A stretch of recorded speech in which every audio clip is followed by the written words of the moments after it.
So I was just joking with Vivek, saying that for all of the last few years that they've been very reclusive and under the radar, last week they really got into the news. So congratulations, Vivek. What a breakthrough last week it has been for Sarvam. So congratulations. And I obviously want to start the conversation with the India Impact Summit, AI Impact Summit, which happened last week in Delhi. Now, there are two takeaways. One side of the story is that, it was a lot of optics, and the big money is still missing from, India AI. And the second one is that it opened it up to making it very mainstream and, with so many students and people who are non-tech also became part of this, big event which happened. Where are you at, and how have things changed for you at Sarvam? See, I think, firstly, thank you for having me here. But I think that the important thing, what really last week meant, at least from a Sarvam perspective, is I think we wanted to show that, some of these foundational things are not just things that happen in the west coast of the United States or happen in China. I think a company based out of India with basically young people, and that I want to be very clear, if you look at some of the models, we have a fairly small models team. I mean, maybe large compared to other organizations here, but it's like 30, 40 people. And, who actually, and these are all kind of, young kids, average age is probably like 23, 24. And we can show that we can do this, right? It's not something, and so I think that for me, the biggest thing that I want to say is it's like India can. And I'd say, we were not intending to build models of this size. About a year ago, I think the India AI mission actually put out this request for companies to come and build these kinds of models. And I think the reason was that, and we said, let's do it to show that we can do this. And I think that we can compete at this scale and we can build things that are world-class and state-of-the-art from India. And I think we are at the very beginning of this story. I mean, I know, we made, there was probably quite a lot of media attention on us, but I think that... You did launch a bunch of things, including... Yes, of course we did. Yeah, of course we did, yes. Yeah.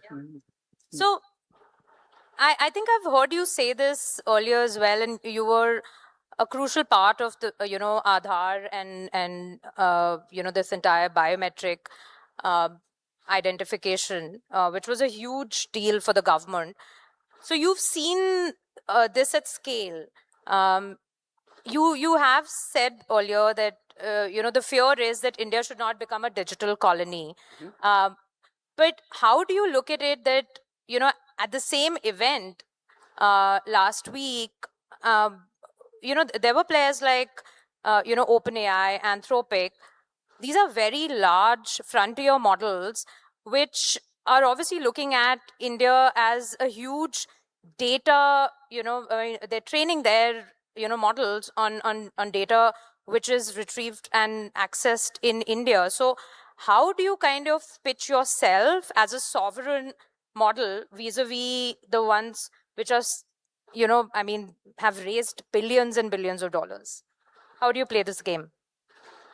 See, I think there are two things, right? I think, there are, if you look at the world, right, I think you could look at maybe the Chinese model. The Chinese model is actually all these frontier models are not allowed to run in those countries, and you can kind of and actually, if you look at it today, the fact is that many of the top open source models in the world are actually Chinese. Yeah. And that's I think in 2023 when, or late 2022 when ChatGPT first came, I think the Chinese were as blindsided as anybody else. But kind of move forward to 2026, I think that, many of the top models in the world are. So that's one way, right? You say we. Is that something that we should do? I don't know. We are a very different country from China. I don't know. I don't know. And then there is the other. If you look at the rest of the world, right, beyond maybe there are a couple of other countries which are in the same boat as India. If you look at the rest of the world, they're perfectly fine, right? That in even that they will use whatever the chat GPTs and the Geminis and the clouds of the world, and they'll Build get on top of that. and they'll build on top of that, right? That's something that they've kind of reconciled to. I think India is in this kind of is we have to decide on which side are we, right? And I would say in many ways this is actually the closest analogy I have is actually nuclear power, right? There are the nuclear powers and there are the non-nuclear powers. And it is very clear that United States and China will be frontier AI powers. There are a few countries which are in the middle, and India is one of them. And then there are the others. And that's the way, it's as stark as that, what this technology means to do. And that's why we need to do it. What would it take to kind of, even if you don't become a frontier model, but, have your space at least, in India in terms of usage, etc., because that is super critical for you also to improve your models, right? Where do you find that space? See, I think in the end, I do believe while these frontier models are wonderful, by the way, make no mistake, they're wonderful and they're getting better, every month or every, and they're getting better. But the fact is we've reached to a place that for 95% of the things that people need to do, many of smaller models are sufficient. And if we actually put them in harnesses to actually do useful things, you can actually achieve pretty much most of the things that you need to do.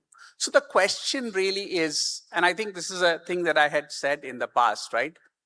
If you're trying to do something that you do, a few times a month, or maybe even a few times a day, or it's something that you're trying to do a POC, I think the goal should be to use the best frontier model and make it run.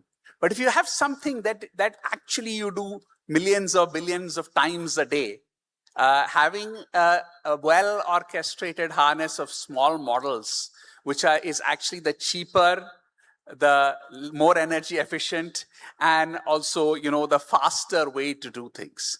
And I think that's the things that we have to see, that where we're actually using it to solve real business problems that make sense to India, we show that you're better and you're more effective at solving those problems, leveraging some of these things. But having said that, I think that, in this, I would say this experiment of building this LLM that we have built, we know now that I think we know all the main knobs to actually build even a frontier model. And I think the question is, it's just a question of capital. So where do you, I'm just taking from your point about capital. How has anything changed after last week? Is so much, you were right at the center. Are you getting more investors lining up for you? No. It's important. No. Yeah. So I think there is two things, right? One is that as a company, I mean, we can do many things by deploying the models that we have built. Right. And that, while that requires capital, it does not require billions of dollars of capital, right? That's and we will definitely be able to do that. I think that's something that we will continue to do. But hey, do you say, should you build a frontier model, right? That's a different call that someone has to take, that, hey, that, that does this make sense? And if that kind of thing comes into play, I think I'd like to say it's not because we can't do it. Right. And I think that's really the point that I want to say. Yeah. So Vivek, just talk a bit about, the advantage of you being, a sovereign model, which is, looking at India in a very different way compared to some of the US models. I won't get into China because it's a completely different beast. what are the advantages and how do you kind of productize from here onwards? There are a bunch of things that you do with the government, but are you being able to go out and have a big business pipeline with enterprises as well? And if that is the case, how are you selling yourself differently from some of the large models which are already here in India? So I'd like to answer this question really in two parts. First is, we talked really a model with random weights and you started training it and you actually built a model that an LLM. Now, one question that someone could ask is, hey, why do you need to do that, right? So the first answer, so in my one definition of a sovereign model is a model where the data that was used to train that model is auditable by the sovereign. And that's see, there are many open models in the world today, and they have some sets of weights, and you can use them to do something. But you actually don't know what data was used to train that model from scratch. You don't know. And actually, Anthropic has shown in its research that if you actually had something that was, if you could actually have a small amount of data, which can actually poison a model, and you would never know.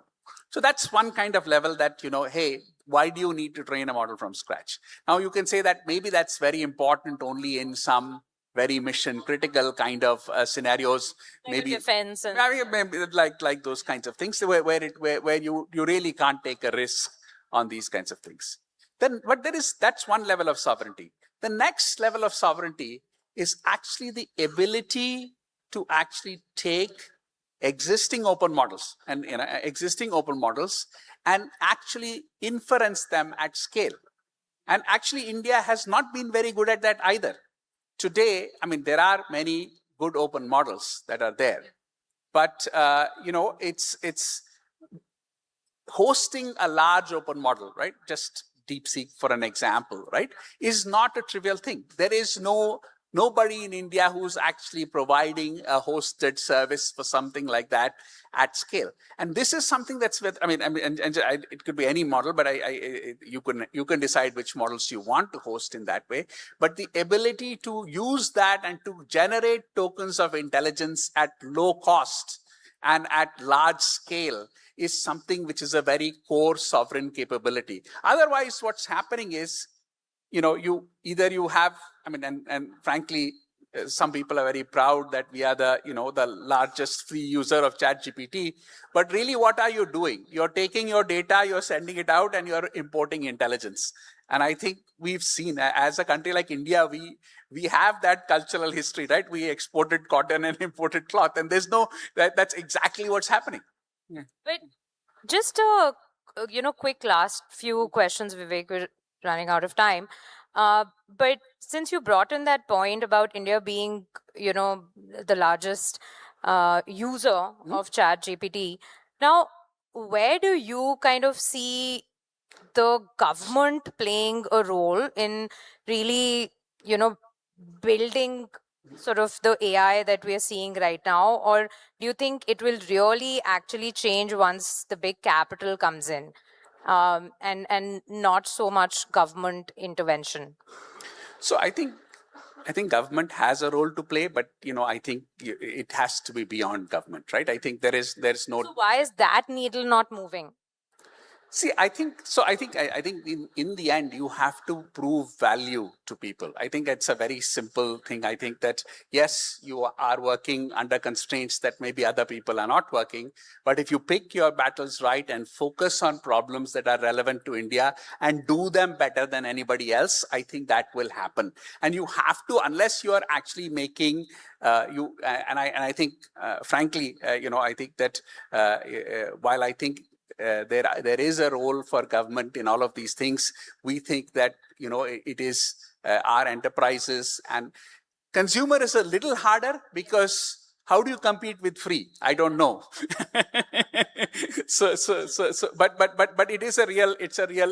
What is your monetization plan? In the next. I mean, we are, as I said, we are working with enterprises. We are primarily, B2B to C kind of, or B2B kind of, and we are working with many enterprises. We're also working with governments and in the strategic sector and things like that. So those are the kinds of things. Is there too much of an, government, you know, like you're sort of dependent more on government for a lot of the work that you do?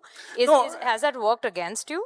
No, actually, so I mean, while government has definitely been given us this grant, and we're grateful for that, but I think the point is actually the vast majority of revenues are not government. Okay.